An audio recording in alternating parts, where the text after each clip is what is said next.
मेरे प्यारे प्यारे भाइयों की प्यारी प्यारी बहनें, सभी गृहिणी, सभी प्यारे मित्रों का, सभी भावी अध्यापक अध्यापिकाओं का वेलकम, अभिनंदन है शिक्षक भर्ती के चैनल जायसवाल कोचिंग सेंटर पर, पावर्ड बाय शिक्षा ही प्रकाश है। बात करेंगे साथियों चाइल्ड डेवलपमेंट एंड पेडागोजी के बाल विकास शिक्षा शास्त्र क्लास नंबर 19 की बात करेंगे। और प्रत्येक क्लास में हम 30 महत्वपूर्ण प्रश्न करते हैं और आपके सिलेबस के अकॉर्डिंग प्रत्येक क्लास होती है। तो आई होप सभी लोग समझ सकते हैं 500 प्लस यहाँ पे हम प्रश्न कंप्लीट कर चुके हैं। और इसके पिछले क्लासेज आपने नहीं देखा है कंसेप्ट वाइज तो आई बटन पे लिंक आएगा, आप लोग देख सकते हैं, या आप लोग चैनल को विजिट कर प्लेलिस्ट में जाकर फ्री ऑफ कॉस्ट प्रत्येक क्लास आप लोग ज्वाइन कर सकते हैं। तो चलिए इस क्लास में भी हम 30 महत्वपूर्ण प्रश्न करेंगे और इसमें से आप लोगों का फीडबैक क्या है, 15 प्लस है, 20 प्लस है या 25 प्लस है, प्रत्येक भाई बहन गृहिणी को सभी का कमेंट करना है। चलिए बात करेंगे पहले प्रश्न की कि प्राइमरी स्तर पर अनुदेशन होना चाहिए। प्राइमरी स्तर अर्थात सभी लोग समझ करेंगे फर्स्ट क्लास से 5th क्लास की बात कर रहे हैं। तो प्राइमरी लेवल या प्राइमरी स्तर पर जो अनुदेशन होना चाहिए वह शिक्षक केंद्रित, पाठ्य पुस्तक केंद्रित, छात्र केंद्रित या पाठ्य पुस्तक केंद्रित होना चाहिए। पाठ्य पुस्तक यहाँ पे 2 बार रिपीट हो गया है, ठीक है। तो सभी प्यारे मित्र कमेंट कीजिए कि प्राइमरी स्तर पर अनुदेशन कैसा होना चाहिए। देखिए जब भी प्राइमरी की बात करते हैं, ठीक है, तो एक ही नाम आता है, इनका जो अनुदेशन है छात्र केंद्रित होना चाहिए, ठीक है। सी ऑप्शन साथियों सही हो जाएगा। बहुत ही नॉर्मल साधारण सा प्रश्न था, सभी लोग जानते हैं, आप लोग ज्ञानी सर्वज्ञ व्याख्याता लोग हैं। दूसरा प्रश्न है प्राथमिक शिक्षा में मदद करता है। साथियों प्राथमिक शिक्षा में बच्चे का समाजीकरण मदद करता है, बच्चे का लोकतांत्रिकरण मदद करता है, या बच्चे के पाठ्यक्रम की समझ की बात कर रहे हैं, या उपरोक्त सभी की बात कर रहे हैं। साथियों प्राथमिक शिक्षा में बच्चे का समाजीकरण भी मदद करता है, बच्चे का लोकतंत्रीकरण भी मदद करता है और पाठ्यक्रम की समझ भी, अर्थात यहाँ पर डी ऑप्शन उपरोक्त सभी वाला ऑप्शन सही हो जाएगा। बात करेंगे थर्ड प्रश्न की। थर्ड प्रश्न आप लोगों की स्क्रीन पर है, कमेंट के फीडबैक के माध्यम से आप लोग कमेंट कीजिएगा कि कक्षा कक्ष में बैठक व्यवस्था कैसी होनी चाहिए। जब आप लोग अध्यापक अध्यापिका बनेंगे, आप लोगों की जब नियुक्त होगी, तो आप लोगों को ये प्रश्न उठेगा कि कक्षा कक्ष में जो बैठक व्यवस्था है वह कैसी होनी चाहिए। तो कक्षा कक्ष में कराई जा रही गतिविधियों के अनुरूप होनी चाहिए, रोज़ एक जैसी ही होनी चाहिए, या एक ही लाइन में बच्चे को बैठाना चाहिए, या इस प्रकार से हो कि वे एक दूसरे से बातचीत ना कर सके। अब आप लोग कौन सा कमेंट करेंगे, कौन सा ऑप्शन चूज करेंगे। 4 बेहतरीन लाजवाब ऑप्शन दिए जा चुके हैं। तो राइट ऑप्शन आ चुका है कि कक्षा कक्ष में जो बैठक व्यवस्था है कैसी होनी चाहिए, कक्षा कक्ष में कराई जा रही गतिविधियों के अनुरूप होना चाहिए। जो गतिविधियां हैं कक्षा कक्ष की उसके अनुरूप होनी चाहिए। पहला ऑप्शन सही हो जाएगा। 4th नंबर प्रश्न है साथियों, क्या पूछा जा रहा है, आइए ध्यानपूर्वक समझते हैं। 4th नंबर प्रश्न पूछा जा रहा है, बहुत ही आसान सा प्रश्न है कि बच्चे और उनके अधिगम के संदर्भ में निम्नलिखित कथनों में से कौन सा सही दिया गया है। बच्चे और उनके अधिगम के संदर्भ में कथन बताना है कि बच्चे को सीखने के लिए अभिप्रेरणा तथा सीखने के लिए उनकी क्षमता केवल अनुमानसिकता द्वारा पूर्व निर्धारित है।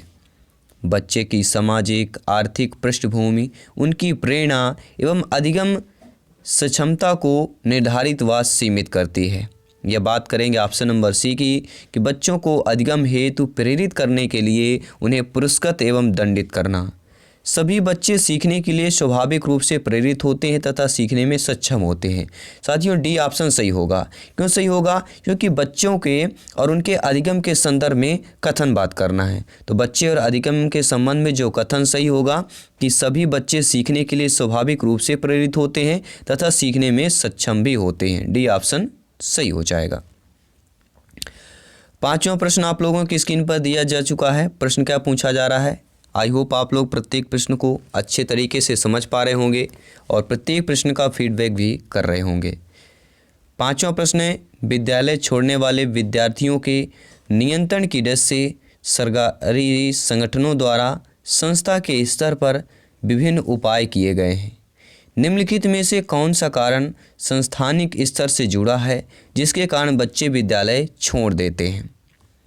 विद्यालय में श्यामपट्ट और शौचालय जैसी आधारभूत सेवाओं का अभाव होना, अध्यापकों का संयुक्त योग्यता वाला न होना तथा उन्हें कम आय देना, बच्चों से भली भांति व्यवहार करने की आवश्यकता के प्रति अध्यापकों का संवेदनशील न होना, या ऑप्शन नंबर डी की बात कर रहे हैं कि जो बच्चे अनिवार्य पाठचर्या को स्वीकार नहीं कर पाते उनके लिए विकल्पात्मक पाठचर्या का न होना। ये बिल्कुल सही है, डी ऑप्शन होगा। ऐसे बच्चे जो अनिवार्य पाठचर्या को स्वीकार नहीं कर पाते हैं उनके लिए एक विकल्पात्मक पाठचर्या नहीं है। ठीक है, यह हमारा डी ऑप्शन सही हो जाएगा। इसी कारण विद्यालय छोड़ने वाले विद्यार्थियों के नियंत्रण की दृष्टि से सरकारी संगठनों द्वारा संस्था के स्तर पर विभिन्न उपाय किए गए हैं। तो यहाँ पर डी ऑप्शन सर्वथा सही हो जाएगा। अगला प्रश्न है, इनमें से कौन सा विकल्प प्रगतिशील शिक्षा का सबसे अच्छा वर्णन करता है? प्रगतिशील शिक्षा की बात कर रहे हैं। करके सीखना, परियोजना विधि, सहयोग से सीखना, थीमेटिक इकाइयाँ, नियमित इकाइयाँ, परीक्षण, रैंकिंग की बात करेंगे, या व्यक्तिगत अधिगम, समूह बनाना, छात्रों की लेवलिंग की बात करेंगे, या परियोजना विधि, क्षमता समूह बनाना, या रैंकिंग की बात करेंगे। सभी मेरे प्यारे मित्र जानते हैं जब भी हम प्रगतिशील शिक्षा का वर्णन की बात करते हैं तो करके सीखना, परियोजना विधि और सहयोग से सीखना, पहले तो यही आता है करके सीखना। ठीक है, करके सीखना जब भी आपके किसी ऑप्शन पर दिया रहे तो पहले उसी ऑप्शन को आपको नज़र से अच्छे तरीके से स्टडी करना, अच्छे तरीके से पढ़ना है।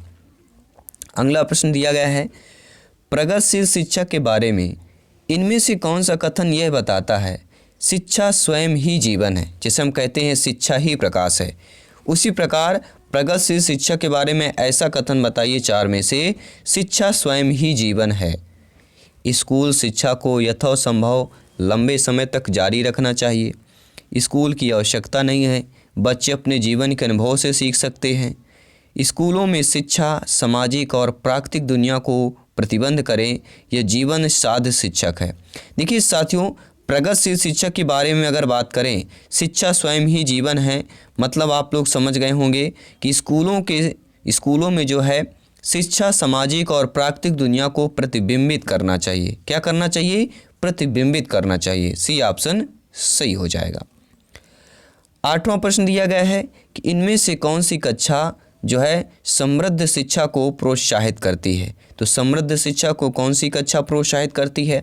4 बेहतरीन लाजवाब आपके ऑप्शन दिए गए हैं। देखिए सभी जानते हैं जब भी समृद्ध शिक्षा की बात करते हैं तो वह कक्षा जिसमें खुली गतिविधि कोने में हो और विभिन्न प्रकार के बाल साहित्य खुली या शेल्फ में रखी हो, जो दिन के किसी भी समय प्राप्त किया जा सकता हो। तो यहाँ पर हमारा क्या हो जाएगा? दूसरा ऑप्शन सही हो जाएगा। 9 नंबर प्रश्न क्या पूछा जा रहा है आप लोगों के स्क्रीन पर है। मेरे सभी प्यारे मित्र यहाँ पे फीडबैक करेंगे, कमेंट करेंगे, क्योंकि सिलेक्शन यहाँ पर सर्वोपरि है। प्रत्येक प्रश्न इंपॉर्टेंट है, प्रत्येक क्लास इंपॉर्टेंट है, क्योंकि सीडीपी बाल विकास में 25+ आउट ऑफ 30 में से लाना है, तो प्रत्येक क्लास इंपॉर्टेंट है। और आउट ऑफ 150 में से 125+ की बात कर रहे हैं, सिलेक्शन की बात कर रहे हैं, ऑल सब्जेक्ट की बात कर रहे हैं, तो क्लास को जरूर ज्वाइन करें, बेल आइकन प्रेस करें, ताकि प्रत्येक क्लास हर सब्जेक्ट की क्लास आपको मिल सके। और हर सब्जेक्ट की क्लासेज आपको ऑलरेडी हो चुकी हैं, ये रिवीजन चल रहा है आपका, और प्लेलिस्ट में जाके आप लोग विजिट कर सकते हैं।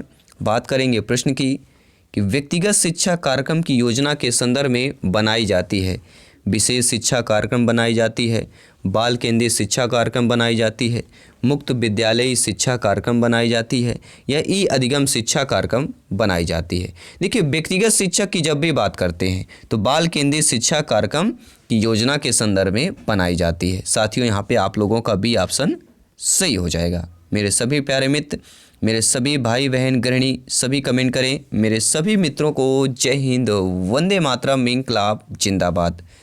साथियों बात करेंगे प्रश्न की कि जिस दिए गए कार्य को करते समय बच्चे स्वयं आनंद लेते हुए अनुभव प्राप्त करते हैं उसे कहते हैं। साथियों इनमें से दिए गए को करते समय बच्चे स्वयं आनंद लेते हुए अनुभव प्राप्त करते हैं उसे आपको दिल और अभ्यास कार्य कहते हैं, उपभोक्ता प्रकार का कार्य कहते हैं, निर्माणात्मक प्रकार का कार्य कहेंगे, या समस्यात्मक प्रकार का कार्य कहेंगे। तो साथियों जिस दिए गए कार्य को करते समय बच्चे स्वयं आनंद लेते हुए अनुभव प्राप्त करते हैं उसे उपभोक्ता प्रकार का कार्य करते हैं। क्योंकि बच्चे क्या कर रहे हैं, आनंद लेते हुए अनुभव प्राप्त कर रहे हैं। आनंद लेना ये क्या होगा, उपभोक्ता की बात करेंगे तो उपभोक्ता प्रकार का कार्य यहाँ पर हो जाएगा। बी ऑप्शन सही हो जाएगा। कोई भी डाउट हो कमेंट करें, फीडबैक करें, क्योंकि आपका कमेंट यहाँ पे सर्वोपरि है, सर्वमान्य है। बात करेंगे अगले प्रश्न की। बच्चे प्रभावी रूप से सीखते हैं जब वे पाठ्य पुस्तक में दिए गए तथ्यों को याद करते हैं, जब वे श्यामपट्ट पर अध्यापक के द्वारा लिखे गए उत्तरों की नकल करते हैं, जब वे विभिन्न गतिविधियों एवं कार्यों में सक्रिय रूप से भाग लेते हैं, यह हम बात करें ऑप्शन नंबर डी की कि जब शिक्षक कक्षा में होने वाली सभी घटनाओं व बच्चों को पूर्ण रूप से नियंत्रित करता है। तो सभी जानते हैं कि बच्चे प्रभावी रूप से तभी सीखते हैं जब वे विभिन्न गतिविधियों एवं कार्य में सक्रिय रूप से भाग लेना। तो एक सक्रिय शब्द जो यहाँ पे दे दिया गया, इसी से हमें पता चल जाता है कि बच्चे प्रभावी रूप से सीखते होंगे। ठीक है, क्योंकि पॉजिटिविटी सक्रियता की बात करेंगे, बहुत इंपॉर्टेंट है। सी ऑप्शन सही हो जाएगा।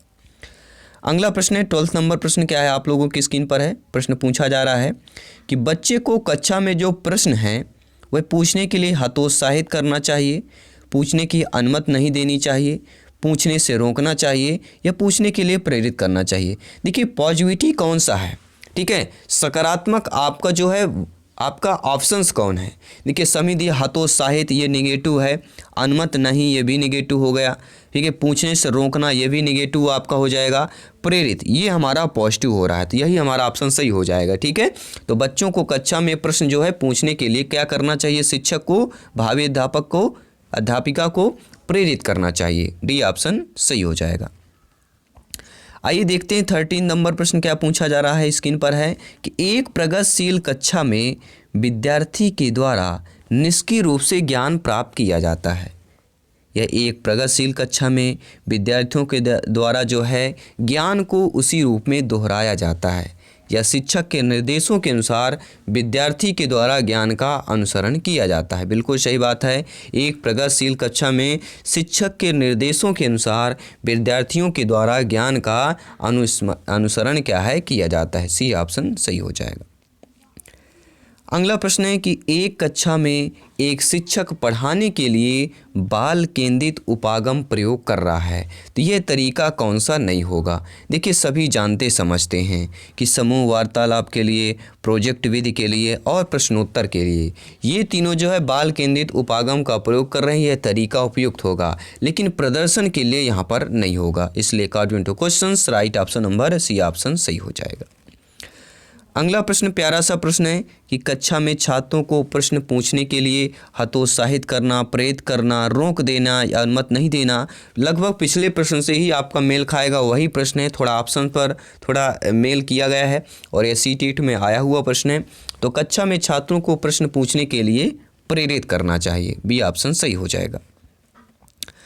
अगला प्रश्न दिया गया कि पाठ्यक्रम कैसा होना चाहिए, छात्र केंद्रित, विद्यालय केंद्रित, शिक्षक केंद्रित या इनमें से कोई नहीं। तो सभी आप लोग जानते समझते हैं, ज्ञानी सर्वज्ञ व्याख्याता लोग हैं और जायसवाल सर यानी विजय जायसवाल, मैं आप सभी का स्वागत अभिनंदन करता हूं। तो पाठ्यक्रम दोस्तों सभी लोग जानते हैं किस प्रकार होना चाहिए, तो छात्र केंद्रित या बाल केंद्रित होना चाहिए। अगला प्रश्न है शिक्षा के क्षेत्र में पाठचर्या जो है शब्दावली की ओर संकेत करती है। तो शब्दावली शिक्षण पद्धति एवं पढ़ाई जाने वाली विषय वस्तु की ओर संकेत करती है। शब्दावली विद्यालय का संपूर्ण कार्यक्रम जिसमें विद्यार्थी प्रतिदिन अनुभव प्राप्त करते हैं इसकी ओर संकेत करती है। यह शब्दावली मूल्यांकन प्रक्रिया की ओर संकेत करती है। यह शब्दावली साथियों आपके कक्षा में प्रयुक्त की जाने वाली पाठ्य सामग्री पर। देखिए शिक्षा के क्षेत्र में जो पाठचर्या शब्दावली है ये साथियों विद्यालय का संपूर्ण कार्यक्रम जिसमें विद्यार्थी प्रतिदिन अनुभव प्राप्त करते हैं इसकी ओर संकेत कर रही है। बी ऑप्शन सही हो जाएगा। अगला प्यारा सा प्रश्न है गतिविधि आधारित शिक्षण किस पर बल देती है, सभी विद्यार्थियों की सक्रिय भागीदारिता पर, निश्चित अवधि में गतिविधि पूरा करने पर, खेलने पर या अनुशासित कथा की बात कर रहे हैं। देखिए जो कथा है तो ये तो हमारा हो नहीं सकता, तो सभी लोग जानते हैं कि गतिविधि आधारित जो शिक्षण है वह सभी विद्यार्थियों के सक्रिय भागीदारिता पर बल देती है। अगला प्रश्न है, बुनियादी स्तर पर मातृभाषा में शिक्षा देना बेहतर है। देखिए, बुनियादी स्तर की बात कर रहे हैं। बुनियादी शब्द आप सभी लोग परिचित होंगे और मातृभाषा से भी आप सभी लोग परिचित होंगे। तो बुनियादी स्तर पर मातृभाषा में शिक्षा देना बेहतर है, क्योंकि यह बच्चों में आत्मविश्वास का विकास करता है, क्योंकि यह अधिगम को सरल बनाता है, क्योंकि यह बौद्धिक विकास में सहायता करेगा, या प्राकृतिक वातावरण में बच्चों को सीखने में सहायता करेगा। देखिए, सहायता करना, हेल्प करना एक पॉजिटिव हमारा ऑप्शन माना जाता है। तो बुनियादी स्तर पर मातृभाषा में शिक्षा देना बेहतर होता है, क्योंकि प्राकृतिक वातावरण में बच्चों को सीखने में सहायता करता है। डी ऑप्शन सही हो जाएगा। अगला प्रश्न है, शिक्षण प्रक्रिया में निम्न में से या निम्नलिखित में से किसका भली प्रकार जो है ध्यान रखना चाहिए। देखिए साथियों, शिक्षण प्रक्रिया में जो है भली प्रकार से ध्यान रखना विद्यार्थियों की सक्रिय सहभागिता का, अनुशासन और नियमित उपस्थिति का, गृह कार्य की जांच में लगन का, या विषय वस्तु पर कठिनाई पर। देखिए, विद्यार्थियों की सक्रिय सहभागिता, ये अपने यहाँ पे ऑप्शन से ही पता चलता है कि हमारा सही ऑप्शन हो जाएगा। अगला प्रश्न है, अधिगमकर्ता केंद्रित विधि का आशय क्या है। वे विधियाँ जहाँ अधिगम में अधिगमकर्ता की अपनी पहल तथा प्रयास सम्मिलित होते हैं, या उन विधियों को अपनाना जिनमें शिक्षक मुख्य कर्ता या पात्र होता है, कि शिक्षक अधिगमकर्ता के लिए स्वयं निष्कर्ष निकाल देते हैं, या परंपरागत व्याख्यात्मक विधियाँ। साथियों, अधिगमकर्ता केंद्रित विधि से आशय यही होता है कि शिक्षक अधिगमकर्ता के लिए स्वयं निष्कर्ष निकाल देते हैं। सी ऑप्शन सही हो जाएगा। अगला प्रश्न है 22 नंबर प्रश्न है। आइए ध्यानपूर्वक समझ लेते हैं प्रश्न क्या पूछा जा रहा है। प्रश्न बहुत इंपॉर्टेंट है, वीवीआईपी कैटेगरी का प्रश्न है, क्योंकि ऐसे प्रश्न बार बार एग्जाम पर पूछे जाते हैं। विवेचनात्मक शिक्षा शास्त्र का यह दृढ़ विश्वास है कि विद्यार्थियों को स्वतंत्र रूप से तर्कना नहीं करनी चाहिए। नहीं मतलब आप समझ सकते हैं नेगेटिव हो गया। बच्चे स्कूल से बाहर क्या सीखते हैं, यह अप्रासंगिक, तो अप्रासंगिक दे दिया गया, तो यह भी आपका नेगेटिव हो जाएगा। शिक्षार्थियों के अनुभव और प्रशिक्षण महत्वपूर्ण होते हैं। एक महत्वपूर्ण शब्द अपने आप में पॉजिटिव होता है। तो विवेचनात्मक शिक्षा शास्त्र का दृढ़ विश्वास, देखिए दृढ़ विश्वास भी पॉजिटिव है और महत्वपूर्ण, प्रशिक्षण महत्वपूर्ण, ये भी आपका ठीक है पॉजिटिव शब्द हो जाता है। तो हमारा सी ऑप्शन सही हो जाएगा कि विवेचनात्मक शिक्षा शास्त्र का यह दृढ़ विश्वास होता है कि शिक्षार्थियों के अनुभव और प्रशिक्षण महत्वपूर्ण होते हैं। सी ऑप्शन सही हो जाएगा। अगला प्रश्न दिया गया है, प्रश्न क्या पूछा जा रहा है, ध्यानपूर्वक समझिएगा। बाल केंद्रित शिक्षा में मूल्यांकन का सबसे कम महत्वपूर्ण कारण, अब कम की बात कर रहे हैं, तो उन लक्ष्यों की ओर उनकी प्रगति की निगरानी करना, उनके अधिगम विकास के लिए लक्ष्य निर्धारित करने में छात्रों की सक्रिय भागीदारिता की, या किसी भी अंतराल को संबोधित करने का निर्धारण की बात कर रहे हैं, या मुख्य सामग्री ज्ञान और कौशल की बात कर रहे हैं। मेरे सभी प्यारे प्यारे भाइयों एवं बहनों एवं गृहिणी सभी कमेंट कीजिएगा, क्योंकि गवर्नमेंट टीचर बनना है, अध्यापक अध्यापिका बनना है, तो कमेंट यहाँ पर सर्वोपरि है, फीडबैक आपका सर्वमान्य है। तो बाल केंद्रित शिक्षा में मूल्यांकन का सबसे कम महत्वपूर्ण कारण मुख्य सामग्री ज्ञान और कौशल, ये सबसे कम महत्वपूर्ण हो जाएगा और इससे अधिक महत्वपूर्ण ABC हो जाएंगे। अगला प्रश्न है 24 नंबर प्रश्न है, ध्यानपूर्वक समझिएगा क्योंकि प्रत्येक प्रश्न इंपॉर्टेंट है। प्रश्न ये पूछा जा रहा है, वेरी इंपॉर्टेंट प्रश्न है दोस्तों, ध्यानपूर्वक समझिएगा कि बाल केंद्रित शिक्षा निम्न का उपयोग करता है। देखिए दोस्तों, जो बाल केंद्रित शिक्षा होती है वह किसका उपयोग करती है, विविध प्रदर्शन का, वर्षांत मूल्यांकन में रेलिंग प्रदर्शन की बात करेंगे, या अनुशासनात्मक बल की बात कर रहे हैं। देखिए बाल केंद्रित शिक्षा जो उपयोग करता है वह विविध प्रदर्शन का उपयोग करता है। क्या करता है, विविध प्रदर्शन की बात करेंगे। और अगला प्रश्न है 25 नंबर प्रश्न, आप लोगों की स्क्रीन पर क्या पूछा जा रहा है। देखिए साथियों समझिएगा, प्रश्न थोड़ा सा लॉजिकल प्रश्न है पेडागोजी का। 15 बच्चों की कक्षा में जहां आपके पास 15 अलग अलग सीखने की शैली और 15 अलग अलग व्यक्तित्व वाले बच्चे हैं, तो यह बाल केंद्रित शिक्षण जो है एक शिक्षण प्रणाली के साथ एक पाठ योजना विकसित करना हो गया। यह प्रत्येक बच्चे को देखकर एक पाठ योजना विकसित करती है कि उनकी ज़रूरतें क्या है, या कक्षा की क्षमता के मध्य को लक्षित करते हुए एक पाठ योजना विकसित करना हो जाएगा। देखिए सभी जानते हैं जब 15 बच्चों की कक्षा में जहां आपके पास 15 अलग अलग सीखने की शैली और 15 अलग अलग व्यक्तित्व वाले बच्चे हैं, ये जो बाल केंद्रित शिक्षण है यह प्रत्येक बच्चे को देखकर एक पाठ योजना विकसित करती है कि उनकी ज़रूरतें क्या हैं, क्योंकि 15 अलग अलग आपके सीखने की शैली है, इसलिए प्रत्येक बच्चे को देखकर, ठीक है, ये आप लोग समझ गए होंगे। बी ऑप्शन सही हो जाएगा। अगला प्रश्न है कि बाल केंद्रित शिक्षा में बच्चे को जो सीखना चाहिए वह निम्नानुसार आंकना चाहिए। आप सभी लोग भावी अध्यापक अध्यापिकाएं हैं, ध्यानपूर्वक फीडबैक कीजिएगा कि बाल केंद्रित शिक्षा में बच्चे को जो सीखना चाहिए वह निम्नानुसार आंकना चाहिए। गतिविधियों के माध्यम से आंकना चाहिए, उनके परीक्षा परिणामों के अंकों से आंकना चाहिए, ये बच्चों की योग्यता, रुचि, क्षमता और पिछले अनुभव। जी हाँ, सी ऑप्शन सही हो जाएगा। बाल केंद्रित शिक्षा में बच्चों को जो सीखना चाहिए वह बच्चे की योग्यता, रुचि, क्षमता और पिछले अनुभव के अनुसार आंकना चाहिए। ठीक है, जैसे आपने देखा होगा अभी लॉकडाउन पर जैसे 10th और 12th के भी एग्ज़ाम नहीं हुए हैं, तो ये जो 10th और 12th के एग्ज़ाम कैसे थे, जो आपके ठीक है तिमाही छमाही एग्ज़ाम होते हैं या पिछले साल का जो एग्ज़ाम था उसके अकॉर्डिंग यहाँ पर यानी क्या हो गई, बच्चे की योग्यता और क्षमता पिछले अनुभव के अनुसार यहाँ पर जैसे रिजल्ट दिया गया था, तो उसी प्रकार आपका यह हो जाएगा। बाल केंद्रित शिक्षा की बात करेंगे, ठीक है, जो बच्चे को सीखना चाहिए, यहाँ आपका सी ऑप्शन सही हो जाएगा। बात करेंगे एनसीएफ से संबंधित प्रश्नों की बात करेंगे, क्योंकि एनसीएफ से संबंधित आपको फुल वीडियो मिल जाएगा और एनसीएफ से संबंधित 2 से 3 प्रश्न आपके पूछे जाते हैं। और अगर बात करें आउट ऑफ 150 में से 8 से 10 प्रश्न जो है एनसीएफ से संबंधित आ ही जाते हैं, और ख़ासतर बाल विकास और ईवीएस में ज़्यादातर एनसीएफ के प्रश्न पूछे जाते हैं। एनसीएफ 2005 के अनुसार गलतियाँ इस कारण महत्वपूर्ण होती हैं, यह विद्यार्थियों को उत्तीर्ण एवं अनुत्तीर्ण समूह में वर्गीकृत करने के लिए महत्वपूर्ण उपकरण है। यह अध्यापकों को बच्चों को डांटने के लिए एक तरीका उपलब्ध कराती हैं। यह हम बात करेंगे साथियों, यह बच्चे के विचार की अंतर्दृष्टि उपलब्ध कराती है तथा समाधानों को पहचानने में सहायता करती। बिल्कुल सही ऑप्शन सी हो जाएगा कि एनसीएफ 2005 जो है यह बच्चे के विचार की अंतर्दृष्टि उपलब्ध कराती है और समाधानों को पहचानने में सहायता करती है। तो गलतियां इस कारण महत्वपूर्ण होती हैं, गलतियों से ही बच्चे के विचार और अंतर्दृष्टि उपलब्ध होती है तथा समाधानों को पहचानने में सहायता भी मिलती है। सी ऑप्शन सही हो जाएगा।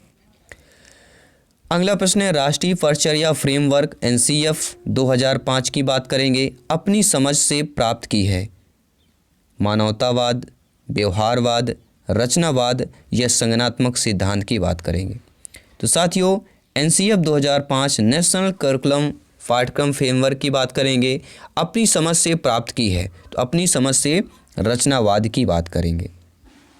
अगला प्रश्न है एक बालक को वस्तुओं को देखने में कुछ समस्या आती है, उसका दाखिला एनसीएफ 2005 के आधार पर किस विद्यालय में होना चाहिए। देखिए यहाँ पे बात कर रहे हैं, किसकी बात कर रहे हैं, एक बालक जो वस्तुओं को देखने में कुछ समस्या उसको आ रही है, देखने में आ रही है मतलब आंखों से संबंधित उसकी समस्या होगी, तो उसका जो दाखिला है, एडमिशन है, एनसीएफ 2005 के आधार पर किस विद्यालय में होगा, नियमित विद्यालय में, विशिष्ट विद्यालय में, एकीकृत विद्यालय में या समावेशी विद्यालय में। सभी कमेंट कीजिएगा। देखिए आप सभी लोग जानते समझते हैं कि उसका जो दाखिला है एकीकृत विद्यालय में होना चाहिए। इस पर आपका फीडबैक क्या है, आप लोग कमेंट के माध्यम से बता सकते हैं। मेरे सभी प्यारे मित्र सभी कमेंट कीजिएगा। इस क्लास का 30वां प्रश्न है एनसीएफ 2005 नेशनल करिकुलम फ्रेमवर्क 2005 किस प्रकार की शिक्षण प्रणाली को प्रोत्साहित करती है, विशेष, नियमित, एकीकृत या इनमें से कोई नहीं। सभी कमेंट करें। एनसीएफ 2005 दोस्तों जो शिक्षण प्रक्रिया या शिक्षण प्रणाली को प्रोत्साहित करती है, ना तो आपका विशेष है, ना ही नियमित है और ना ही आपका एकीकृत है। तो आप बोलेंगे कौन सा है, तो वह आपका जवाब है समावेशी शिक्षा प्रणाली की बात करेंगे।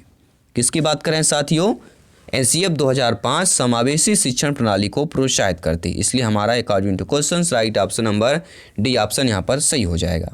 तो ये रहे दोस्तों 30 महत्वपूर्ण प्रश्न। आप लोग फीडबैक करके जरूर बताइए, क्योंकि प्रत्येक क्लास यहाँ पे इम्पोर्टेंट है और प्रत्येक क्लास में 30 महत्वपूर्ण प्रश्न होते हैं। और आने वाले देखिए प्रत्येक आपके सिलेबस के अकॉर्डिंग क्रम बाई क्रम यहाँ पे प्रश्न करते जा रहे हैं। जो आपका सिलेबस है उसके अकॉर्डिंग हम प्रश्न करते जा रहे हैं। डेली 30 प्रश्न करते हैं, जो भी महत्वपूर्ण प्रश्न होता है, क्योंकि आपके एग्जाम पर बाल विकास के या सीडीपी के 30 प्रश्न ही पूछे जाते हैं।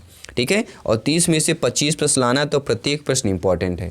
और चैनल को विजिट कीजिए। अगर आपने सब्सक्राइब नहीं किया है तो ये सब्सक्राइब करने की बात नहीं है। सब्सक्राइब जब कर लेते हैं, बेल आइकन प्रेस कर लेते हैं, जैसे आपका कमेंट आता है सर क्लास आपकी कब की आ रही है, तो जब भी यहाँ पे वीडियो आपका अपलोड होता है तो आपको एक नोटिफिकेशन भी मिल जाता है। तो आप वहाँ पर क्लास ज्वाइन कर सकते हैं और वहाँ पर आप लोग विजिट करके अपना फीडबैक और अपना प्रिपरेशन को और बेहतर कर सकते हैं। क्योंकि देखिए जब आपकी प्रिपरेशन अभी देखिए, क्योंकि जैसे जैसे पेपर नज़दीक आता जाता है तो आपको क्या है, फिर आपको क्या हड़बड़ी मचने लगती है। ठीक है, अंदर से क्या हड़बड़ाहट होती है। अभी आप रिलैक्स होकर बेहतरीन तैयारी कीजिए, क्योंकि देखिए जब घर बनता है ना तो उसकी नींव अगर मजबूत होती है तो फिर घर में आप कितना भी आप लोग बना सकते हैं। इसी प्रकार आपको जो प्रिपरेशन है, पहले की जो प्रिपरेशन होती है वो अगर मजबूत है तो एग्जाम के टाइम फिर आप रिवीजन कर सकते हैं और बेहतरीन तैयारी के साथ सिलेक्शन जरूर प्राप्त कर सकते हैं। तो चलिए मैं आपके साथ जायसवाल सर यानी विजय जायसवाल जल्दी मिलता हूँ नेक्स्ट क्लास पर। सभी मित्रों को जय हिंद, वंदे मातरम, धन्यवाद सभी का।